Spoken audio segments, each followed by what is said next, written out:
저는 오늘 빌립보서 4장 19절 말씀을 통하여 공급하시는 하나님이라는 제목으로 여러분들과 함께 은혜를 나누길 원합니다.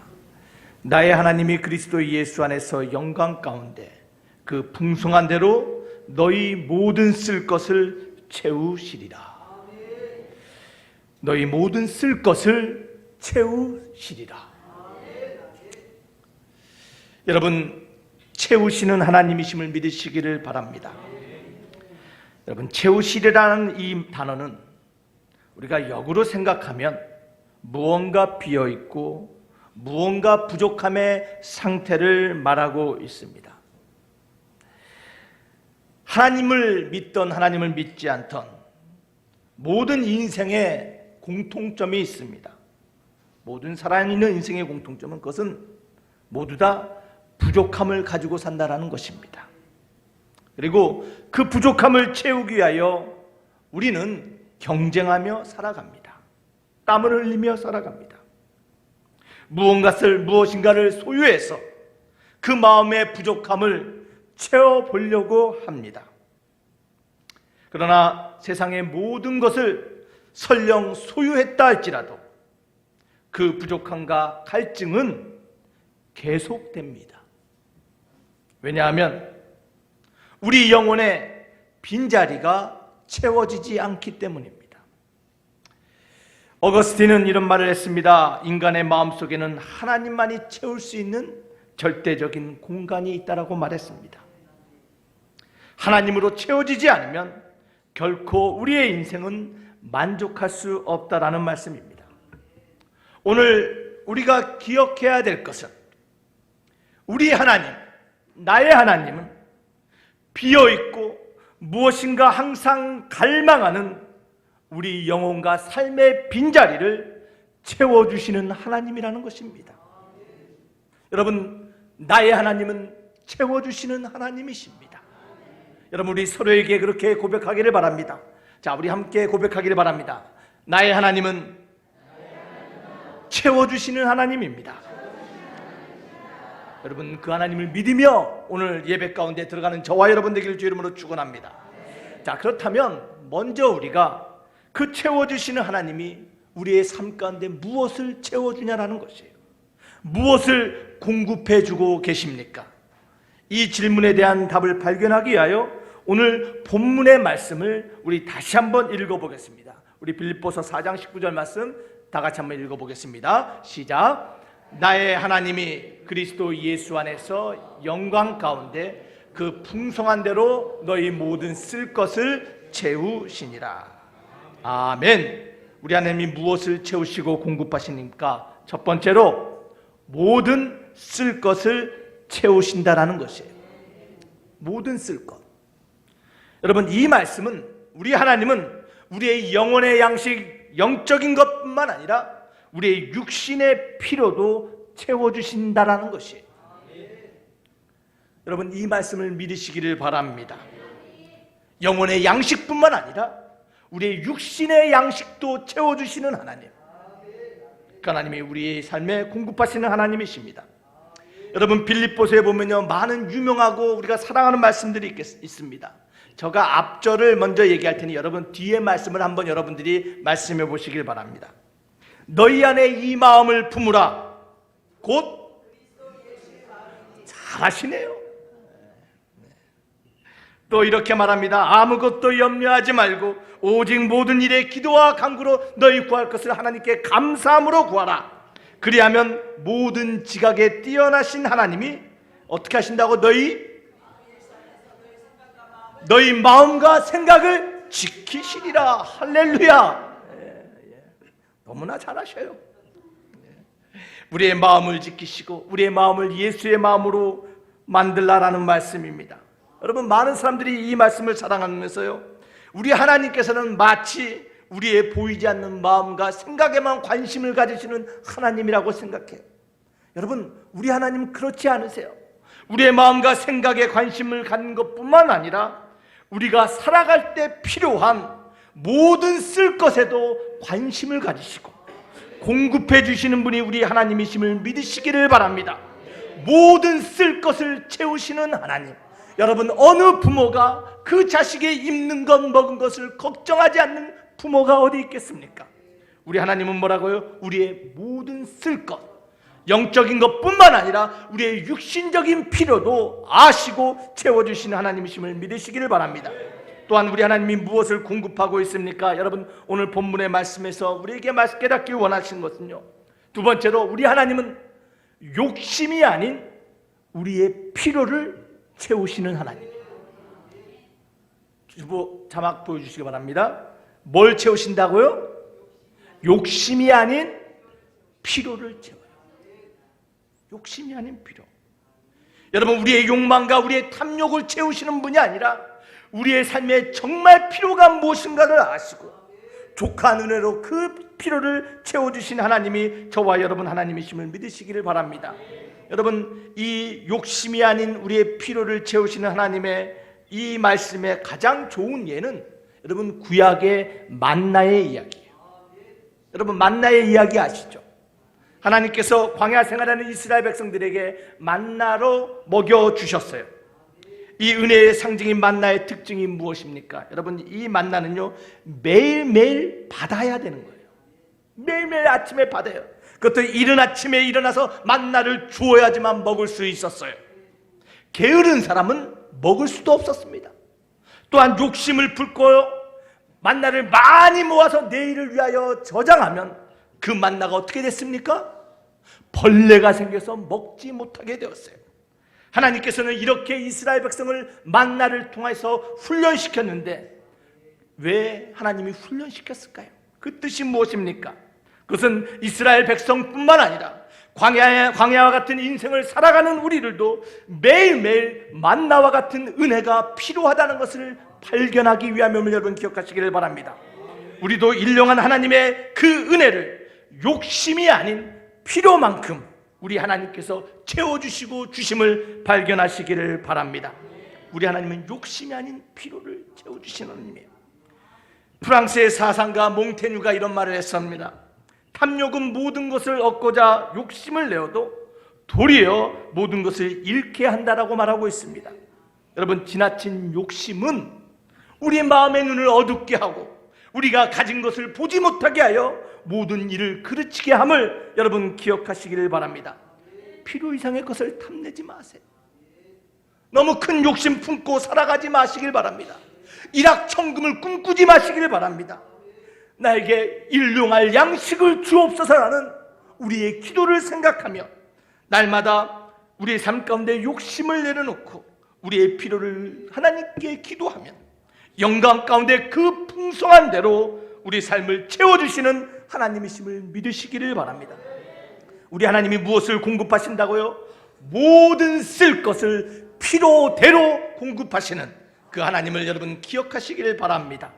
우리의 영과 육의 모든 필요 채워주시고 공급하시는 그 하나님을 날마다 발견하며 경험하는 반석교회 모든 성도 되시길 주의 이름으로 축원합니다. 여러분, 이것이 오늘 본문의 이야기예요. 자, 그렇다면 이 공급하시는 하나님에 대해서 우리가 좀 더 깊게 알기를 원해요. 여러분, 성경에서는 수많은 이 공급하심의 이야기들로 가득해요. 하나님은 우리의 필요를 아시고 찾아오셔서 우리 삶을 채워주시는 하나님이에요. 자, 그 가운데 제가 오늘은 다 할 수 없고 두 가지 이야기를 통하여 하나님의 공급하신 가운데 우리가 배우고 알아야 될 것들을 잠깐 나누기를 원합니다. 우리는 공급하시는 하나님, 우리 첫 번째로 베데스다의 공급하심을 우리가 함께 보기를 원해요. 여러분, 요한복음 5장을 보면요 베데스다의 이야기가 나옵니다. 여러분 너무나 잘 아시죠? 여러분 말씀 한번 열어주실래요? 여러분, 베데스다에서 하나님이 어떤 일을 하셨는지 아시잖아요. 여러분, 베데스다라는 곳의 의미는 은혜의 집, 자비의 집이라고 했습니다.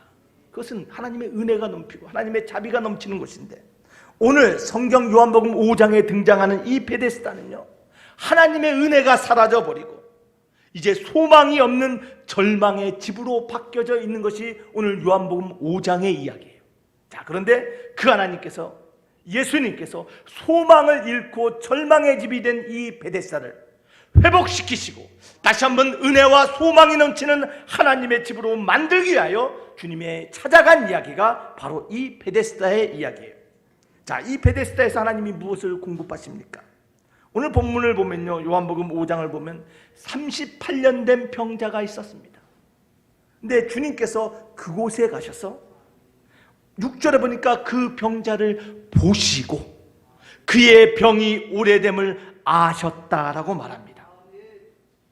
여러분, 무엇을 아셨을까요? 여러분, 이 병자가 38년을 알았대요. 38년을 그 베데스다 연못가에 있었다라는 것이에요. 여러분, 병을요, 뭐 일주일, 2주일 아프면 우리 다 뭐 극복할 만해요. 그런데 이 질병이요, 한 달, 두 달, 1년, 2년 넘어가기 시작하면요, 우리 삶이, 우리의 자아가 약해지기 시작해요. 깨지기 시작해요. 내가 누구인지, 이 질병이 난지 내가 질병인지 구별을 못해요. 가졌던 소망을 잃어버립니다. 그래서 마치 오래된 질병, 떠나지 않는 나의 문제가 마치 나 자신인 것처럼 우리가 생각하게 돼요. 이것을 뭐라 그래요? 피해의식, 패배의식이라는 거예요. 오래된 질병으로 인하여 오늘 38년 된 병자는 소망을 잃고 이러한 패배의식, 피해의식에 사로잡혀 있었어요. 근데 그것을 주님께서 보시고 아셨다라는 것이에요. 이 실패자, 이 아픔에 있는 이 사람을 주님께서 승리자로 바꾸신 사건이 바로 오늘 본문의 이야기이심을 기억하시기를 바랍니다. 그 주님이 이를 위하여 찾아가셔서 물으셨어요. 뭐라고 물으셨어요? 내가 낫기를 원하느냐? 38년 된 이 환자에게 낫기를 원하느냐? 이 질문의 의미가 무엇일까요? 여러분, 이것은요, 질병으로 인하여, 변하지 않는 삶의 환경으로 인하여 가졌던 그 꿈, 가졌던 그 소망, 그것을 잃어버린 그 영혼을 불쌍히 여기시고 너 안에 아직도 낳고자 하는 그 소망이 남아있느냐? 주님이 물으셨다는 것을 여러분 기억하시기를 바랍니다. 너 안에 있던 그 소망을 기억하라는 것이에요. 왜 그렇습니까? 그 소망이 바로 우리의 내일을 어제와 다르게 만들어가는 하나님의 도구가 됨을 여러분 믿으시기를 바랍니다. 우리 예수님은요, 우리의 과거가 어땠는지 우리의 과거로 우리를 판단하시는 분이 아니에요. 우리 예수님은 우리로 하여금 소망 가운데 내일로 이끌어 가시는 그 하나님이심을 믿으시기를 바랍니다. 오늘 이 38년 동안 누워있던 이 병자가 들었던 가장 중요한 질문은 너가 낫기를 원하냐는 것이에요. 그 안에 다시 한번 소망이 살아나기를 원하느냐라는 것이에요. 이 사람의 대답이 무엇입니까? 우리 7절의 말씀을 보니까요, 뭐라고 돼 있어요? 물이 동할 때 나를 못해 놓아줄 사람이 없어 내가 가는 동안 다른 사람이 먼저 내려갑니다. 여러분, 이 말은요, 단순한 한탄이 아닙니다. 네, 예수님, 저 정말 간절히 원하던, 낫기를 원하던 소망이 있었습니다. 누구보다도 그 연못에 빨리 달려가고자 하는 열망이 있었는데 예수님, 내 모습을 보시옵소서. 나는 지금 그럴 힘도 없고 능력도 없고 도와줄 사람도 없습니다. 그러나 다시 한번 주님의 그 내가 낫기를 원하냐는 그 말씀을 듣고 보니 내가 38년 동안 이 자리에 있었던 이유가 아직도 꺼지지 않는 소망이 있었습니다. 주님, 내가 날개 있는 이 소망을 보시옵소서. 라는 간절함의 표현임을 여러분 기억하시길 바랍니다. 주님이 그 간절함의 대답을 듣고 뭐라고 말씀하세요? 내 자리를 들고 걸어가라라고 말씀하십니다. 사랑하는 만석교회 성도 여러분, 주님의 그 명령에 순종하며 자리를 들고 일어나는 놀라운 주인공이 오늘 본문 베데스다의 주인공이심을 여러분 기억하시길 바랍니다. 여러분, 이 자리가 무엇입니까? 이 자리는요, 영어로 매트예요. 매트. 이것은 방석도 되고요, 이 사람이 38년 동안 누워있던 이불도 돼요. 또한 어떤 사람은 요가 매트 깔고 누워있을 수도 있어요. 어떤 매트, 어떤 자리인지 모르지만 이 자리라는 것은요, 지난 38년의 과거의 아픔과 슬망, 또한 절망이 담겨있던 자리예요. 주님은 과거에 그 문제, 질병, 너를 정죄하는 모든 것, 그 모든 것의 그 자리에서 일어나 내일의 새로운 소망의 자리로 나아가라라고 명령하고 계신 것입니다. 여러분, 사실은요, 이 38년 된 병자와 같이 내가 질병인지 내가 문제인지 내 자신을 구분하지 못하고 그 문제와 그 질병에 동일시하며 벗어나지 못하고 앉아있던 그 자리, 사실은 우리도 다 가지고 있어요. 여러분, 어떤 자리를 가지고 계십니까? 변하지 않고 떠나지 못하고. 여러분, 저는 여러분이 어떤 자리를 가지고 있는지 알 수 없습니다. 어떤 문제의 자리인지 저는 모릅니다.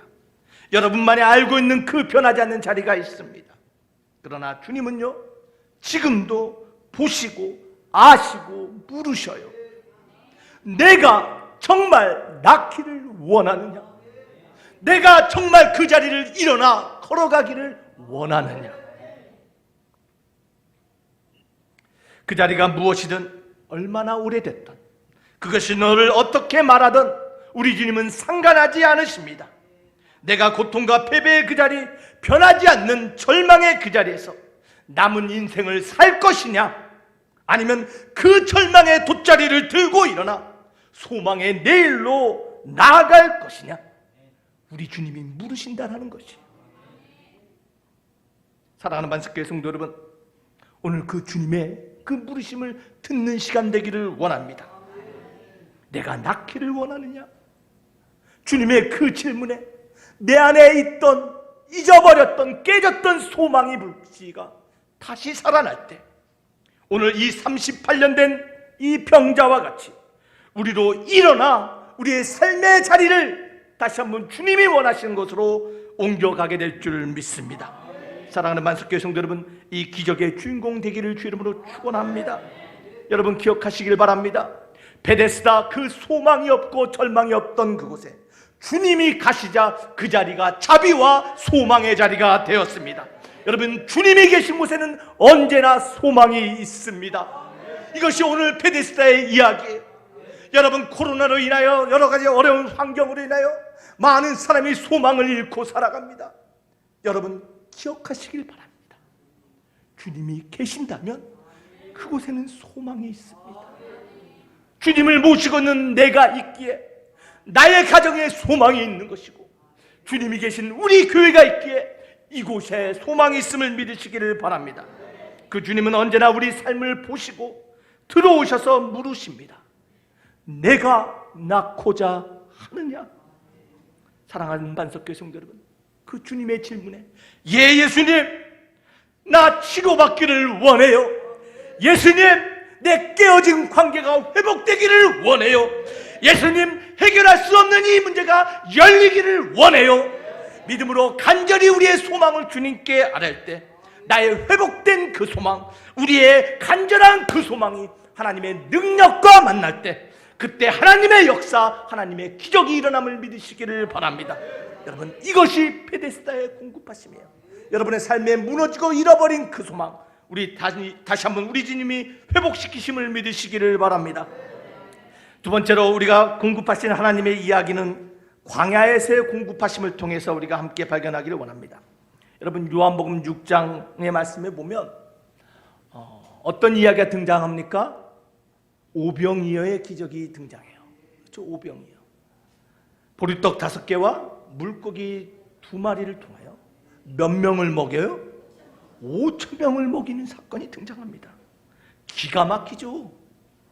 여러분, 기가 막혀요. 야, 생각해 보세요. 여러분, 놀라지 않으세요? 예, 하나님이 하셔요. 야, 우리는 이렇게 믿어요. 그죠? 여러분 믿으시죠? 여러분 그런데요, 이 오병이의 기적을 참 별 다양하게 해석하는 사람들이 다 있어요. 여러분 18세기와 19세기에는요 계몽주의 신학자들이 있었습니다. 가지고 이성적으로 판단하는 신학자들이 있었어요. 이 사람들이 뭐라고 이 본문의 말씀을 해석했냐면요, 아이가 자신이 그 엄마가 싸준 그 귀한 도시락을 예수님 앞에 내려놓는 것을 보고 사람들이 감동했다라는 거예요. 그래서 자기만 먹으려고 몰래 감춰놨던 음식을 다 예수님한테 내려놔서 그것이 12광주리가 나왔다라고 해석하는 사람들이 있었어요. 참 기가 막혀요. 여러분 그런데요, 여러분 오해하지 말고 들으시길 바랍니다. 여러분 김수환 추기경님도 이와 비슷한, 약간은 다르지만 이런 말씀을 하셨어요. 예수님이 빵과 고기를 만드는 것보다 사람들이 자기 것을 내어놓는 것이 더 큰 기적이다. 여러분 참 좋은 말씀이에요. 그렇죠? 욕심 많은 사람, 뭉켜지는 사람들이 자기 거 내놓는 게 기적이다라고 말씀하고 있는데, 여러분 우리가 그러나 간과해서는 안 될 것이요, 주님은 실제로 오병이어의 기적을 행하셨어요. 누가 내어놓은 것이 아니에요. 그렇죠? 자, 그러나 계몽주의 신학자들은 이렇게 해석했습니다. 또 어떤 사람들은 뭐라고 해석했냐면요, 5,000명이 넘는 그 사람들 중에 부자가 숨어 있었다라는 거예요. 그래서 광야에서 배고프고 굶주려하고 예수님의 제자들이 어떻게 하고 회의하는 것을 보고 그 부자가 자신이 가진 것을 몰래 내려놨다. 광야에서 5,000명이 사실은 15,000명 정도 된다 그래요. 어린아이와 노인들까지 합하면 그 많은 사람들을 먹일 음식을 어디다 감춰놨을까? 도저히 이해가 안 됩니다. 또 여러분 어떤 사람은요, 이것을 오역이라고 해석해요. 오역, 잘못된 번역이다. 히브리 말로 5천이라는 말이 하메셰트 알라핌이라는 말이에요. 하메셰프 알라핌. 근데 이 말을 하메셰프 알루핌이란 말로 잘못 번역했다라는 거예요. 잘못 읽었다라는 거예요. 이 알루핌이라는 말은요, 5천부장이란 말이에요. 천부장. 근데 이 알루핌을 알라핌으로 잘못 번역했다라는 거예요. 헷갈리시죠? 쉽게 말해서 이런 거예요. 사실은 5,000명을 먹은 것이 아니라 하메셰프 알루핌 5천부장을 먹였다라는 거예요. 그것을 잘못 바꿔 번역을 해서 5,000명을 먹였다라고 해석하는 사람들이 있어요. 참나 기가 막힙니다. 여러분 그런데요, 저희가 가지는 성경의 수많은 사본 그 어디에도 이러한 오류는 발견되지 않아요. 우리 주님은 5,000명을 먹이셨어요. 여러분 또 어떤 사람들은 참 이렇게 얘기합니다. 기가 막힙니다. 예수님이 외계인이셨다. 여러분 그런 얘기 요즘 많이 해요. 예수님이 외계인이셨는데 분자 증폭기를 가지고 있었대요. 광선을 뿅 쏘면 그게 막 2개, 4개 막 옆집 퍼지는, 참나 기가 막힙니다. 참 어이가 없습니다. 여러분 믿음이 없으면 별별 상상과 별별 변명을 다 늘어놓는 것이에요. 그럼 믿음이 없으면 믿겨지지 않는 거예요. 여러분들은 무엇을 믿습니까? 예수님이 외계인이어서요? 거기 숨겨진 부자가 있었습니까? 자기의 가진 것을 감춰놓은 것을 드러냈어요? 아니에요. 예수님은 실제로 마태복음의 말씀처럼 그 늦은 저녁에 불쌍히 여기시고 큰 무리에게 기적을 베푸심을 믿으시기를 바랍니다. 우리 주님은 실제로 그걸 하셨어요. 여러분 이 기적이 우리에게 말하고 있는 것이 무엇입니까? 여러분 성경을 보면요, 모든 기적에는요 기적의 그 법칙이 있어요. 기적이 일어나는 원칙이 있어요. 여러분 그것을 잘 우리 삶에 적용하면 우리도 하나님의 기적을 날마다 경험할 수 있어요. 여러분 그 성경에서 말하는 기적의 원칙을 알고 싶으세요? 여러분의 삶에 하나님의 공급하심을 날마다 체험하기를 원하세요?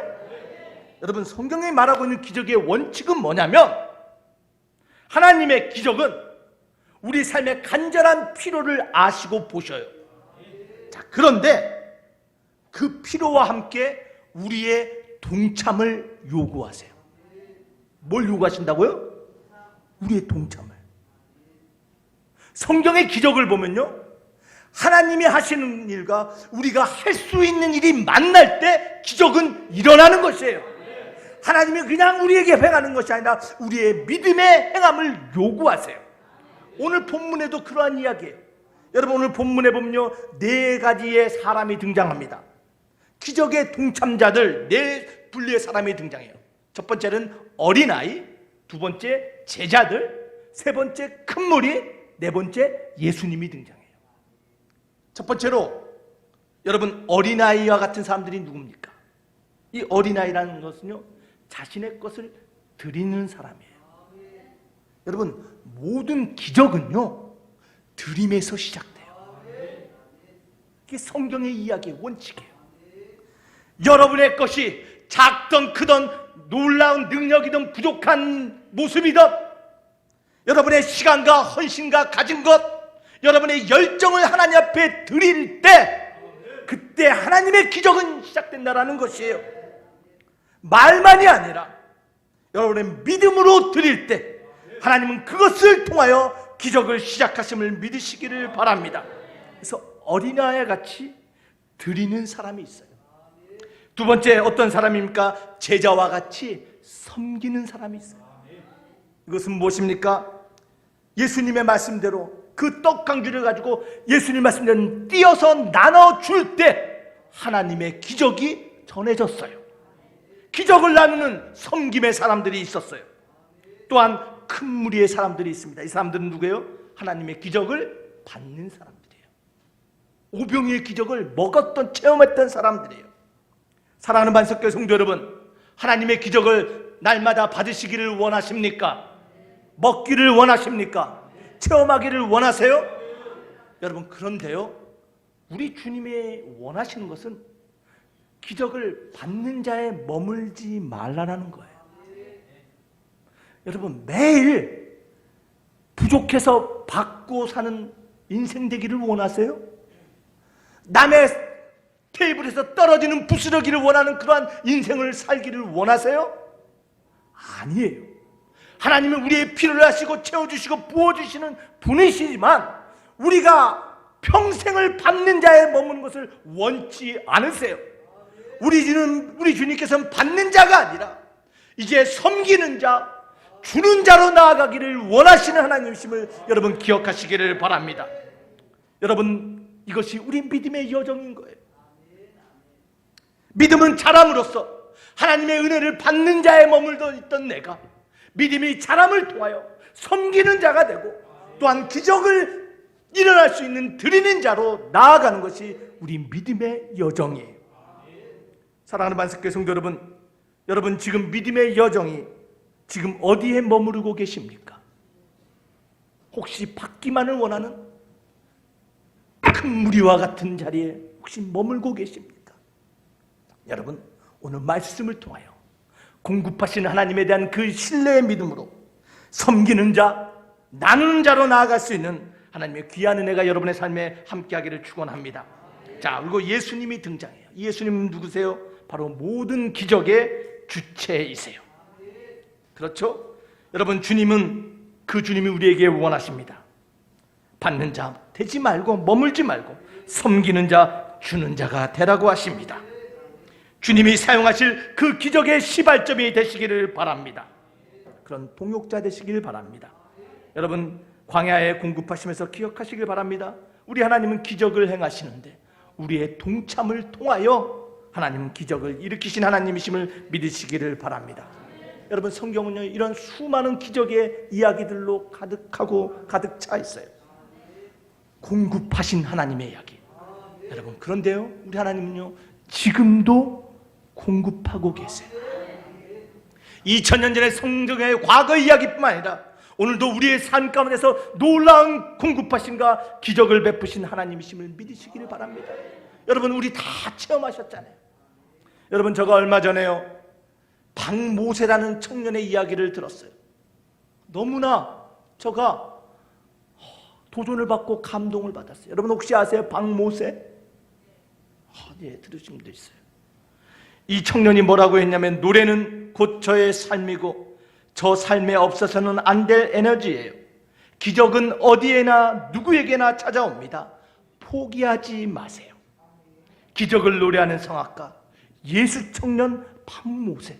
여러분 사진 한번 보시길 바랍니다. 혹시 저 청년 기억나세요? 여러분 이 청년이 노래하는 모습 한번 들어보겠습니다. 그냥 숨을 쉬고 있다는 그 자체가 바로 기적이었어요.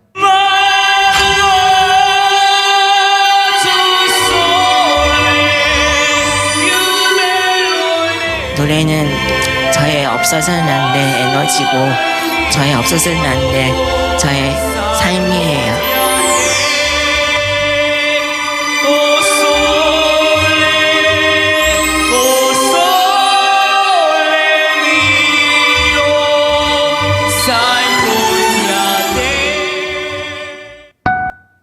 여러분 혹시 이 청년의 박모세 청년의 이야기를 아십니까? 여러분 이 청년은요 뒤통수 뼈가 없이 태어났어요. 그래서 뇌의 10%만 가지고 태어났어요. 의학적으로 이 청년이 살 가능성은 0.1%밖에 되지 않는다고 말했습니다. 의사는 살 수 없다라고 선포했어요.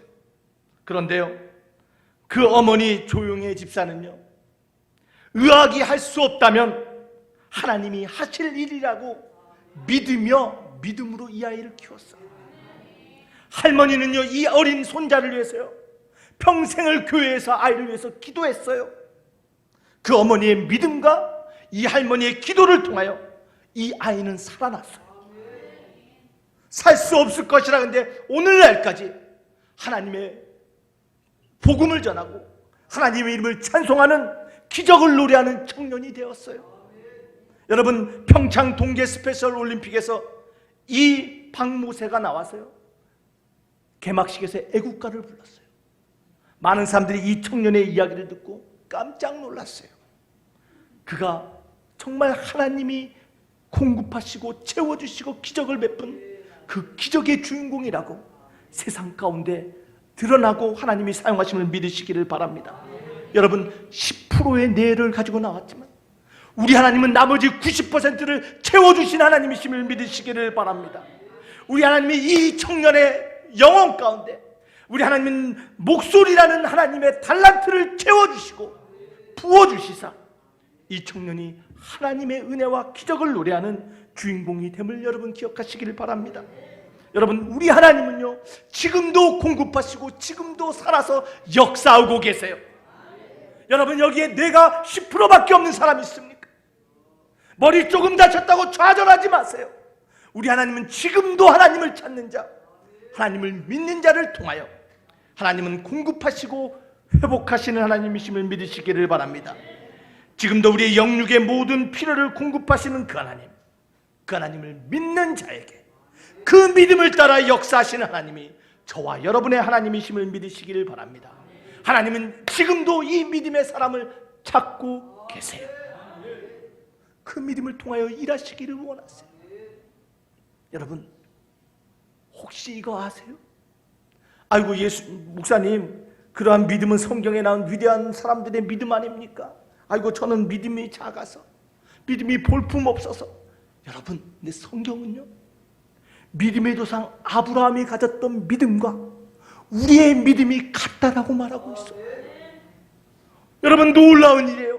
로마서 4장 23절과 24절에 보면요 하나님께서 아브라함의 믿음을 의롭게 여기시고 그 아브라함을 믿음의 조상 복의 통로가 되게 하셨는데, 아브라함이 죽은 것과 같은 사라와 죽은 것과 같은 자신을 하나님이 살리실 것을 믿었던 그 믿음, 하나님이 그 믿음을 의롭다 하셨는데, 하나님께서 우리에게도 예수 그리스도를 사망 가운데서 살리시고 부활하신 그 주님을 믿는 우리의 믿음을 아브라함과 같은 믿음이다라고 인정해두고 계시다라는 것이에요. 사랑하는 반석교회 성도 여러분, 우리는 예수 그리스도의 죽음과 부활을 믿는 사람이에요.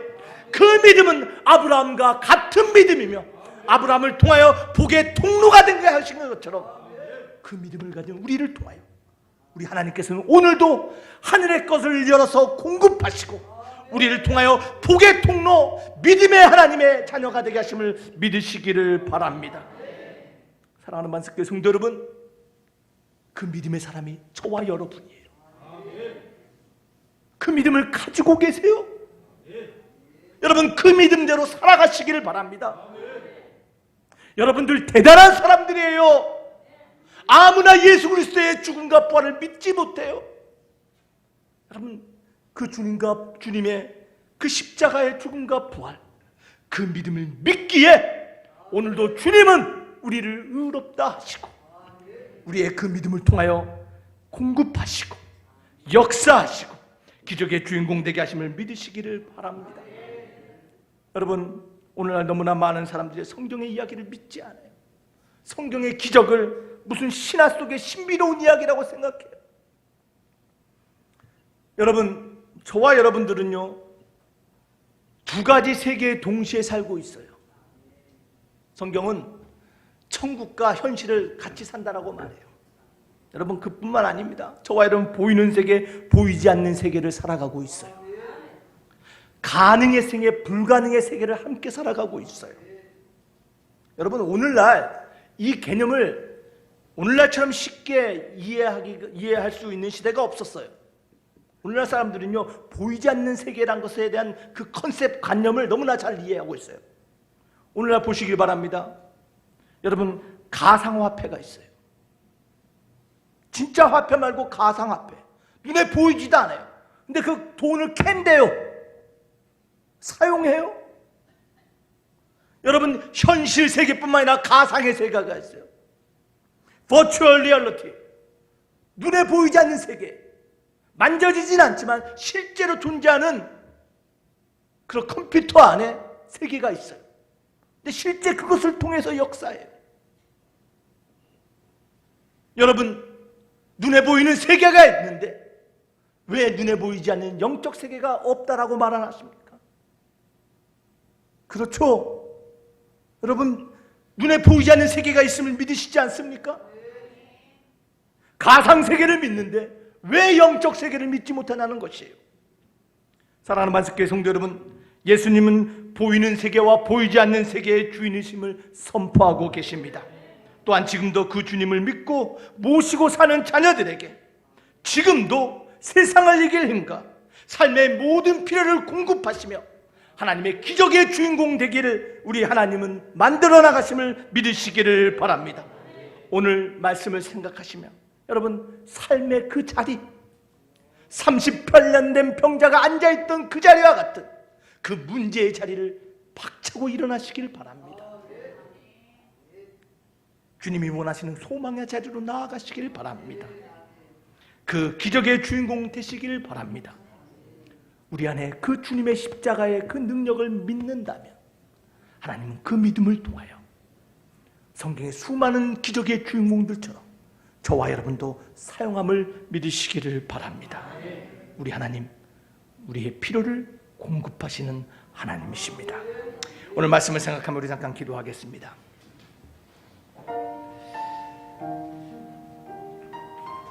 우리 하나님, 저와 여러분들 하나님 기적의 주인공들 되기를 원하십니다.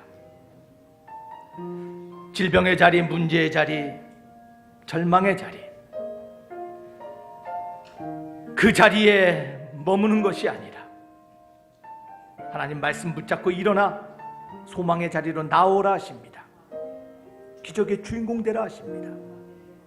예수 그리스도를 믿는 그 믿음이 그것을 가능케 합니다. 오늘 하나님 앞에 기도하기를 원합니다. 하나님, 다시 한번 하나님 기적의 주인공 되기를 원합니다. 나의 삶에 하나님, 내만이 가지고 있는 문제의 자리에 알지 않습니까? 하나님의 공급하심을 통하여 아버지 일어나게 하시고 해결되게 하시고 다시 한번 화목케 하시고 다시 한번 채워지는 역사를 경험하기를 원합니다. 오늘 다시 한번 간절하게 주님 앞에 우리 기도하겠습니다.